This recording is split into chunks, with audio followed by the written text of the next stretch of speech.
All right, Victorum Gaming fans, we're back with another one of our SPQR reviews, taking a look at Iberia today. So definitely one of the lesser played factions, if not lesser known, depending on how much of a history buff you are. But Warlord does a good job again of giving you a little bit of background on their history, and then basically what their military looked like. So, in simple terms, there's some similarities here to like Gaul and Germania as far as the way some of the units sort of look and perform. But there's some interesting special rules that they have too. So it's not a diverse list as far as number of different units are concerned so much, but they still offer some interesting options for you on the game level, and certainly on the painting and hobby side too, depending on how you build these guys. If I'm not mistaken, Warlord doesn't have specific models for these guys, so you might have to either kit bash or look at a couple of other companies just to get some models. But again, really great opportunities on that front. So if we take a look at their hero, again, you get kind of that discounted 45 denarii hero, no equipment to start with, melee +2, 2 melee dice, +2 agility, +2 bravery, so pretty solid across the board there. And then lots of options here. And we see a couple of weapons with these guys that we haven't really seen before in some of the other factions. So you have the option for bucklers, large shields, leather armor, chainmail shirts, helmet, short spears, dagger, sword, two-handed swords, bow as well, interesting, horse, and then up to three javelins for 2 apiece. So again, pretty typical kind of like toolbox here of different things. You can really kit this out to do just about anything, whether it's more of a skirmishing hero. Again, bucklers, very light, basically the smallest of the shields as far as that part of the equipment goes, up through pretty much like heavy to medium type infantry heroes. And again, you got the horse option. Bow option's really interesting too. And pretty solid stats to start with, as is fairly typical, although just having that +2 agility and the good bravery there to start, that's really solid there too. Moving on, sort of their main unit here, called the Scutati. Hopefully I'm not butchering that, but base cost 9 denarii, +1 range, +2 melee, 2 melee dice, 1 agility, 1 bravery. And then for all that 9 denarii, you actually get a fair bit of kit here. So you get 1 javelin, a large shield for some parry action, and a short spear. So, and then you got a fair few options here. So you can buy a couple more javelins. Typical 2 denarii a piece. Swords, if you want to go a little bit more on the close combat side with extra parry there. Chainmail shirts take you from 0 armor, obviously, to really good armor, but again, 12 denarii cost. So if you're buying like swords and chainmail, you're definitely getting up into like Roman legionary status as far as point costs are concerned. But that certainly takes these guys into again, sort of like medium to heavy infantry. Helmets, of course, if you don't want to go that heavy on the armor side, but that definitely gives you a little bit of protection, but is it really worth that 2 denarii? So that's something you'll have to decide for yourself. And then you do get the option for a horn and standard, as is pretty much common across most units. So where these guys, and where a lot of this army has, or sort of separates itself from some of the other similar factions, is this special rule here with the flaming javelin. So a unit of Scutati may ignite bundles of grass tied to their javelins before throwing them as part of a normal shoot action. If the target is using the phalanx or shield wall special rules, it must make a bravery check after all other effects of the attack have been resolved. So key there, whether you actually cause some damage or not. So if the check is failed, the enemy will lose the benefit of phalanx or shield wall for the rest of the turn, which is pretty powerful if you're going up against armies that are making use of that. So basically Romans and any of your flavors of Greek armies or Macedonians. So that is a really powerful ability, which really almost makes you want to invest in maybe at least 1 extra javelin for these guys. So basically taking away huge defensive bonuses for those types of basically like heavy infantry armies, and giving you more of a fighting chance there if you're taking them on head on. Then, similar to the Gauls, Germanians, etc., they also have that strength in numbers special rule. So basically, that bravery stat will tick up for basically every time if they have more than 10, they get a +1. More than 20, it's a +2. So if you keep these guys relatively cheap, you can certainly buff your bravery score up to stick around on that. So seems like basically a choice here between going sort of all in close combat, heavy infantry, or keeping them relatively light. But maybe picking up a sword just for the extra parries if you do get into close combat, and then maybe like an extra javelin or so just to again take away that defensive buff, or have a chance of doing that more than once, basically. So maybe two, if not even all three options for javelins there, depending on how long you think these guys are going to survive. Being able to fire multiple times or over the course of multiple turns into a unit that's maybe using shield wall or phalanx, and sort of stripping them of that as you then proceed to get charges off and get them into combat, and then hopefully whittle them down to maybe where they don't have enough models left to either do shield wall or a phalanx. So that would seem to be the goal. So maybe a mix of sort of keeping these guys relatively cheap and then maybe some more heavily armored versions could certainly be a great combination there. So Scutati, that's their basic unit. Then we move on, and we've got K-Trotty, I think. Again, correct me on my pronunciation if I'm butchering that. Base cost 7 denarii. Interesting, plus 2 melee and 2 melee dice, and then 1 agility and 1 bravery, as we saw before. These guys come with a buckler, a javelin, and a sword. So really interesting combination of things we haven't really seen yet in our series of reviews here. So a little bit of ability to do some damage in close combat, and that slight range option too with the javelins. And again, they also have that flaming javelin rule. We'll see that in a second again. So here your options really are just to buy extra javelins, which again we talked about with the previous unit. Could be worthwhile just to again sort of debuff enemies that are using shield wall and phalanx. Helmets again is your only sort of armor option, which again is maybe questionable. Just that +1 to your armor isn't really going to do all that much. So you might just go for extra quantity here. They do have the option for an extra or for a horn. No standard here. Doesn't really seem like these are going to be your sort of frontline close combat troops. So that is okay there. Having that extra horn, or the horn, is going to be useful just to get that extra action once per game, and depending on what you need to do there. So, conceivably a unit of these close to, let's say, 2 enemies that are both either shield walled or phalanxed or whatever, you could spend one of your actions throwing javelins at one and then the other, and hopefully debuffing maybe 2 of them, and then maybe using that third action once per game to then also get like a flank charge off, while your other heavier units come in from the front or whatever it might be. So really cool, and the fact that these guys are just still relatively cheap. I mean, even if you bought both extra javelins, you're only looking at 11 points a model. Again, still having +2 melee and 2 melee dice, these guys aren't necessarily going to be pushovers in combat. The lack of armor is going to be telling after a while, of course, but between sword parries and the buckler, you have at least a fighting chance, especially if the dice are with you.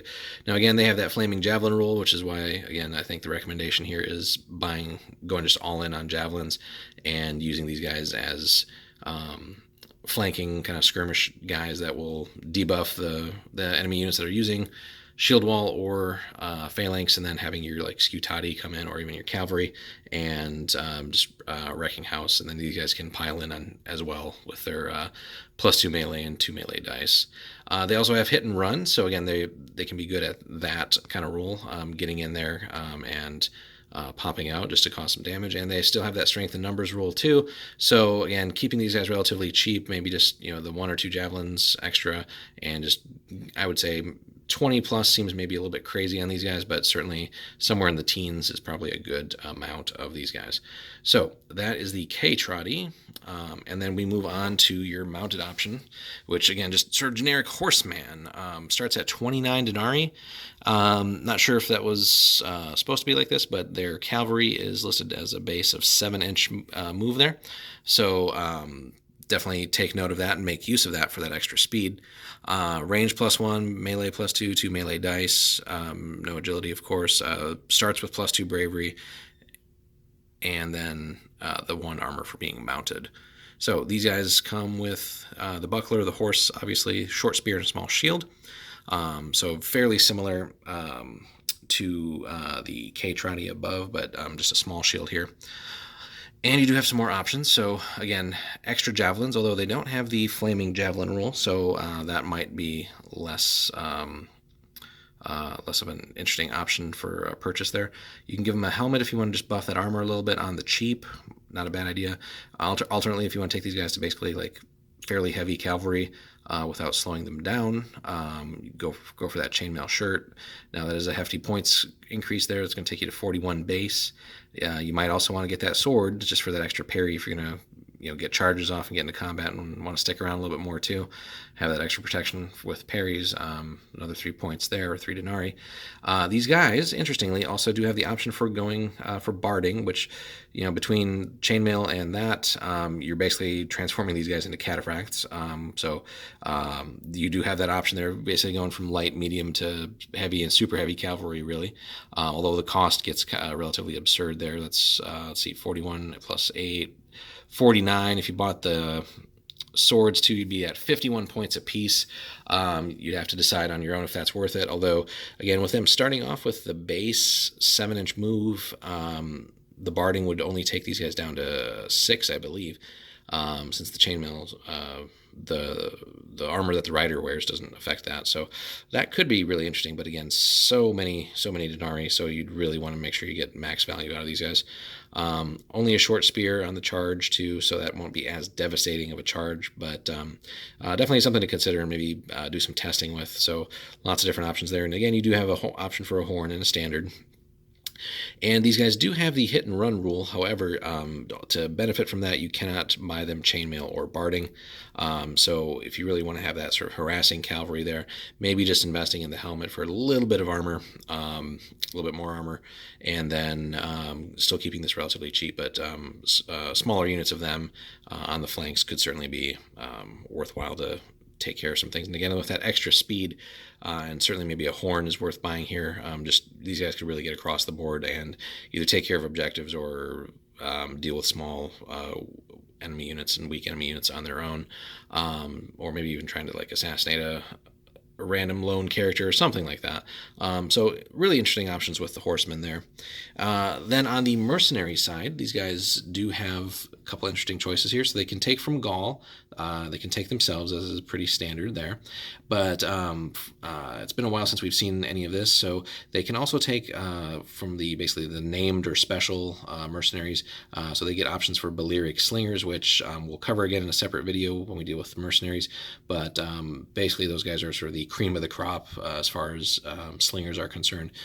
Just really top-notch, nasty, basically snipers. And then these guys only have one hero of legend. That is Viriatus. Clocks in at 170 denarii. You can give him a horse for 30 extra, which would, of course, take him to 200. And on the stat side, he's at first glance, he's not really that impressive. Only melee +2, 3 melee dice. But then he's got the rest of the line's pretty cool here. So we got +3 agility, +3 bravery. Really good armor because he is wearing a chainmail shirt, and 5 wounds. So it's a little interesting. Not having played against these guys, it's certainly not Viriatus. It's interesting looking at him just from the stats there, but he does have a pretty big list of talents and a pretty simple set of equipment. So just a chainmail shirt, a large shield, and a sword. Again, we mentioned we could give him a horse, which of course would buff up the armor and the wounds a little bit. And his special ability is pretty cool too. So it's called Guerrilla in the Mist. Viriatus became very adept at guerrilla warfare and was a bane to his enemies. Before a battle begins, after all forces have been deployed, a warband, including him, may redeploy any of its units up to 12 from their initial position, so long as they can be placed within or behind cover. That is pretty huge. So whether it's small games or large games, there's no restriction on the number of units here. It's any of his units up to 12 from their initial position. So basically, depending on how the board's set up, you do have to basically put them in or behind cover. You can play quite the sort of shell game with your opponent. So you might bait them into setting up something that will just not be useful for them at all, because you can switch your entire army around basically. So really, really cool there, and I think that's more what he's going to be used for, is that ability, and then he can do basically just enough with his talents to survive and be annoying there, but and still get some kills. And he's no slouch. Don't take me wrong there, but so he's got back at you, which we've seen on several characters so far, but basically he can throw, if you throw a javelin at him, he has the ability to throw one of them back at you once per turn, so that's pretty nasty. He has Inspire, so basically again reroll, enemy or friendlies within 12 can reroll Will to Fight if they want. He's Lightfoot, so basically he has that ability to pass agility checks and jump over basically like low terrain without being slowed down. He's got Now You See Me, so he basically has the ability to pass an agility check and sort of just bounce out of combat without taking any hits in return. So if things are looking bad, he can just basically get on out of there. He's got Quick Dodge, which gives him minus, he's basically harder to hit in the open. He's basically got cover even if he's out in the open himself, so he's fairly safe from most missile attacks there, certainly at long range. He's got Wall of Iron, so he gets an extra parry with his sword, so he's no slouch defensively there. And then he's got Well Planted, which basically he just has to pass an agility check, which probably will at a +3, and then he can ignore knockdowns. So he's not like a crazy combat monster or anything. He's not overly scary. He basically does just enough if he is getting stuck in combat, where he should be able to parry as much as he possibly can from the opponents, hopefully leading to a lack of hits. His +3 armor is going to keep him safe from a lot of things. 5 wounds is, again, a good amount, but not huge either. Hopefully he can push some damage through. He doesn't have any abilities that really, like, hurt the enemy's armor or cause any crazy damage. And with just 3 dice of his own, he's not necessarily going to go up against any crazy enemy combat monsters or anything like that, but he should be able to hang with sort of low to mid-level heroes, and hopefully ones that aren't geared specifically for excelling in close combat. And with his abilities to kind of like bounce around and move around, really he seems more like someone who wants to be moving up the flanks and going after maybe objectives, or sort of headhunting weaker enemy heroes and maybe small units and stuff like that. So that is Iberia. So a really interesting faction, some interesting play styles that can be had there, especially with all those flaming javelins. Variatus, again, pretty cool special character. It's the only one they get. Really powerful ability, especially for like campaigns and maybe even tournaments, depending on what a tournament might allow, if they do allow special characters or not. But again, the fact that there's no restriction on his Gorilla and the Mist ability, especially if you're playing like a very large game, just being able to redeploy your whole army, and as long as you got cover, that can be just absolutely huge. You can definitely force the enemy to be very conservative, I think, with their deployment, considering you get to basically redeploy and just mess with them. So that, like I said, has been Iberia. Really cool faction. If you guys like the video, hit us with a like and a subscribe if you haven't already, and then stay tuned for more content.